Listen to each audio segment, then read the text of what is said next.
बिस्मिल्लाहिर्रहमानिर्रहीम अस्सलाम वालेकुम नाज़रीन, मैं हूँ आपका मेज़बान काशिफ़ अहमद और आप देख रहे हैं मेरा फेसबुक पेज और यूट्यूब चैनल। नाज़रीन, राना शमीम का जो केस है, राना शमीम के बयान हल्फी का जो केस है, उस हवाले से आज अदालत में समाअत थी और उसमें क्या कुछ पेशरफ्त हुई है उस हवाले से आज मैं आपको आगाह करने जा रहा हूँ। और अब ये केस जो है ये अपने आप यूँ कह लें कि एक पीक से होकर अब बिल्कुल एंड की तरफ जा रहा है और अपने इख्तिताम की तरफ जा रहा है। ऐसा होता हुआ दिखाई दे रहा है, लेकिन अभी ये नहीं पता कि ये केस कब ख़त्म होगा। लेकिन अब जो है वो सारी चीज़ें खुलकर सामने आ गई हैं और कुछ नई चीज़ें भी सामने आ रही हैं और कुछ नई चीज़ें आज भी सामने आई हैं, कुछ चंद दिनों से सामने आ रही हैं, वो सब मैं आपके सामने रखता हूँ। खैर, आज का क्या हाल अहवाल है, आज क्या हुआ अदालत के सामने और अदालत के अंदर, उस हवाले से आपको बता।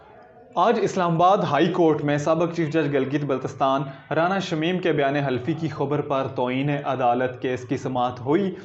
जब पेशी से कबल मीडिया से गुफ्तगू करते हुए राना शमीम ने कहा कि बयान हल्फी रिकॉर्ड कराया तो उस वक्त मैं अकेला था।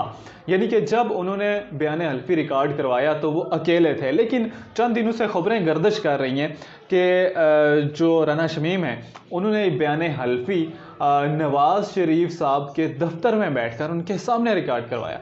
और इस पर जब साफ़ी ने उनसे सवाल किया कि क्या ऐसा है, इसमें कोई सदाकत है, तो इस पर उन्होंने कहा कि जी आपको ये चीज़ उनसे पूछनी चाहिए जो ऐसा कह रहे हैं। यानी कि आपको ये चीज़ उन्हीं से पूछनी चाहिए जो लोग ऐसा कह रहे हैं, ऐसा मैंने तो नहीं कहा। इस्लामाबाद में हाई कोर्ट के अंदर जो है राना शमीम के केस के हवाले से अतर मिनल्ला ने जो है केस की समाअत शुरू की और जो बयान हल्फी उनका आया था बाहर से वो उनके सामने पेश किया गया और उन्हें कहा गया कि सबसे पहले इसकी तस्दीक करें कि क्या ये वाकई असली है, जिस पर उन्होंने तस्दीक की कि हाँ ये असली है। और फिर अटार्नी जनरल ने कहा कि ये भी बताएं कि क्या ये असली है और फिर उसके बाद ये आपने किसके सामने बैठकर रिकॉर्ड किया और लीक किसने किया और इसमें कौन मुलव्वस है। तो फिर जो राना शमीम के वकील हैं लतीफ़ अफरीदी, उन्होंने कहा कि ये किस तरह से लीक हुआ, किसने लीक कराया, ये मामला तो हम बाद में देखेंगे, उन लोगों के खिलाफ हम केसेस करेंगे, लेकिन पहले राना शमीम साहब इस केस से बरी हो जाएं।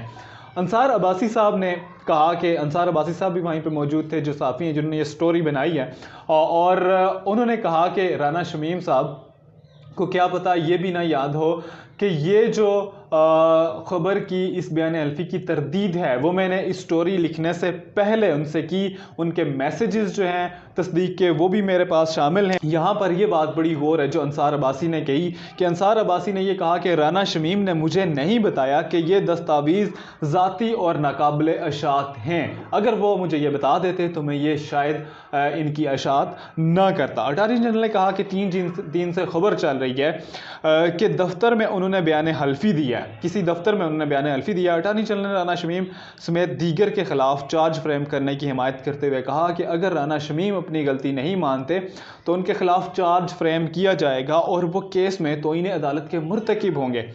हाई कोर्ट ने 7 जनवरी को राना शमीम अखबार के मालिक, एडिटर और साफ़ी अंसार अब्बासी के खिलाफ तौहीन अदालत में फ़र्द जुर्म आयद करने की तारीख मुकर्रर कर दी है। केस की मज़ीद समाअत 7 जनवरी तक मुलतवी कर दी गई है। अब इस केस के हवाले से जो भी पेशरफ्त होगी वो 7 जनवरी को होगी। आज का जो हाल अहवाल था वो ये था जो मैंने आपसे बयान किया। तो इसी तरह के मज़ीद इस केस के हवाले से या मज़ीद अपडेट्स से बाखबर रहने के लिए आप लोग चैनल सब्सक्राइब करें और बेल आइकन के बटन को दबाएँ ताकि आपको आने वाली तमाम वीडियोज़ और तफसीलात वक्तन फ़ौक़न